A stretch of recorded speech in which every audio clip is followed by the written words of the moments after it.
আচ্ছা, আমি পরে কথা বলি। অয়ন,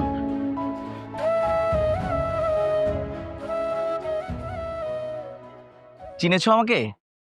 ভাই, কি বলেন? আপনারে চিনবো না কেন? কেমন আছেন আপনি ভাই? হ্যাঁ। কবে আসছেন দেশে? দেশে আসছি তো 1 বছর হয়ে গেছে। তুমি কেমন আছো? ভালো আছি ভাই। বিয়ে করেছো? জি। হ্যাঁ, দেখলাম শাড়ি দেখছো। হ্যাঁ, হ্যাঁ। ভাই, আপনার সাথে আমার কত স্মৃতি। আপনার মনে আছে ভাই আমরা যে চুরি করে ডাব খাইতাম? শুধু ডাব, আম জাম কাঁঠাল কলা গ্রামের কোনো কিছু আমরা বাদ রেখেছি? চুরি করা জিনিস দিয়ে পিকনিক করতাম না?